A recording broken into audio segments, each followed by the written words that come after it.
Hello everyone, সকাল সকাল আবারও একটা ভিডিও নিয়ে তোমাদের সামনে হাজির হয়ে গেলাম। জানো তো, আজ ছিল শ্রাবণ মাসের প্রথম সোমবার, আর বাবার ভক্ত মানেই তো মহাদেবের কাছে যেতেই হবে, এরম একটা ব্যাপার জানো তো। আর আমি ভোলানাথকে সেই ছোট্টবেলা থেকে বেশ ভালোই স্মরণ করি, এই জন্য চলে গেছিলাম আমাদের শ্যামনগর গঙ্গায়।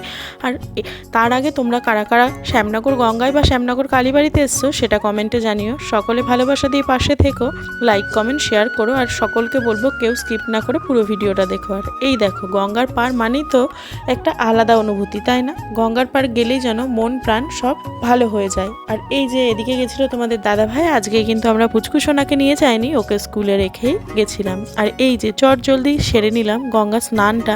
আর নামার সময় জানো তো খুব দেখে শুনে নামতে হয়, কারণ আমাদের শ্যামনগরের ঘাটের প্রায় সিঁড়িটা অনেকটাই নিচে, তো নামলেই প্রায় কোমর থেকে বেশিই জল। তো এই দেখো আস্তে ধীরে সুস্থে নেমে স্নান করে উঠে গেলাম ওপরে।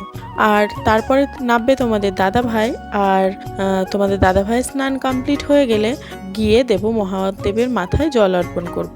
আর এই দেখো গঙ্গায় কিন্তু বেশ ভালোই ভিড় ছিল জানো তো। আর ওই দেখো দূর দিয়ে লঞ্চ পারাপার হচ্ছে। আর এই দেখো আমারও স্নান কমপ্লিট আর তোমাদের দাদা ভাইও কমপ্লিট। আজকে ভেবেছি ভেজা বস্ত্রেই মহাদেবের মাথায় জল অর্পণ করব, তাই আর ড্রেসটা চেঞ্জ করিনি, এই অবস্থাতেই যাচ্ছি। আর শ্রাবণ মাসের ম্যাক্সিমামই অনেকেই কিন্তু ডুব দিয়ে তারপরেই কিন্তু মহাদেবের মাথায় জল অর্পণ করে।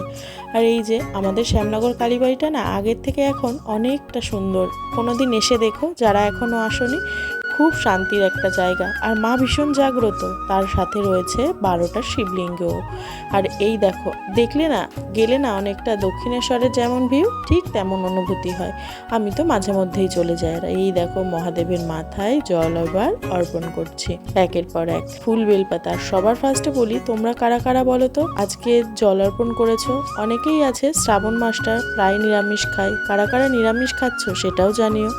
আর আমি না শুধু সোমবারটাই মানি জানো তো, আর বাদবাকি হয়ে ওঠে না, কারণ পুচকু ছোট, মানতে চাইলেও মানতে পারি না। আর সব থেকে বড় কথা, আমি না অত নিয়ম নীতি বিধি বিধান এত কিছু বুঝি না। আমি জানি ভগবানকে মন থেকে ডাকলেই তিনি সাড়া দেন, এইটুকুনি বিশ্বাস আছে ওনার প্রতি, সেই নিয়েই এগিয়ে চলছি জীবনে। ভালো খারাপ সময় তো আসবেই, তার থেকে অনেক কিছু শেখা যায়। শুধু ভগবানের কাছে একটাই চাওয়া জানো তো, শুধু শরীর আর মন যেন দুটোই ভালো থাকে, যেন শক্তি পায়, এগিয়ে যাওয়ার মতন চলার মতন ক্ষমতাটা দেয়। ব্যাস এটুকুনি হবে, বাদ বাকি সব কিছু সামলে নেব। আর আজকের মতো এইটুকুনি।